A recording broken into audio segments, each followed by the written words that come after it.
अंधेरी रात, जंगल की साएं साएं करती हवा, पेड़ों के बीच एक टूटी फूटी कुटिया जिसकी खिड़कियों से हल्की रोशनी छनकर बाहर आ रही है।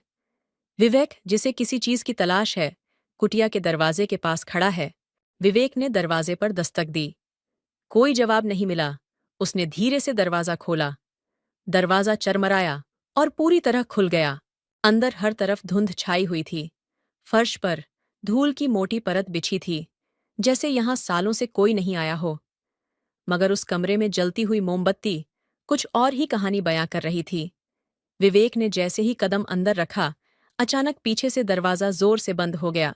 विवेक ने मुड़कर देखा। दरवाजा अपने आप बंद कैसे हो गया? क्या कोई है यहाँ? कमरे की दीवारों पर कुछ अजीब निशान थे, लंबे, गहरे, खून जैसे। विवेक का दिल तेजी से धड़कने लगा। उसकी सांसें भारी हो गईं। उसने ध्यान से देखा। दीवार पर एक पुरानी तस्वीर थी। उस तस्वीर में एक परिवार हंसते हुए खड़ा था, लेकिन जैसे जैसे वह करीब गया, उसके चेहरे का रंग उड़ गया।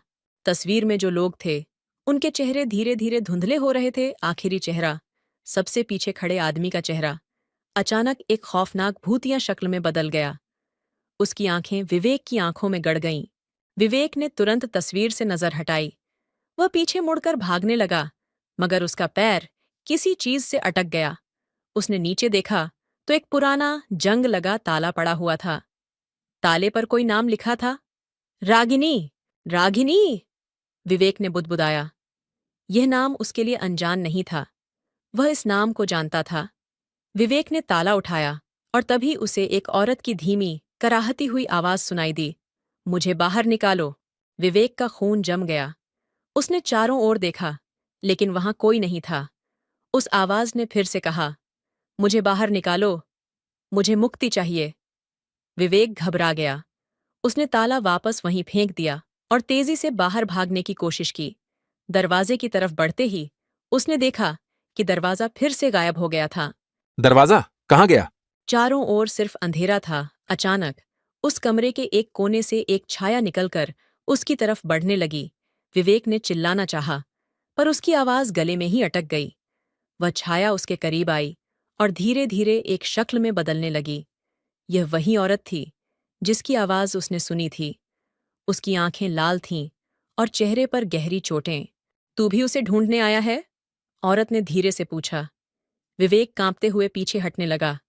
किसे? उसने डरते हुए कहा। जिसने मुझे यहां कैद किया। उसकी आवाज में दर्द और गुस्सा था।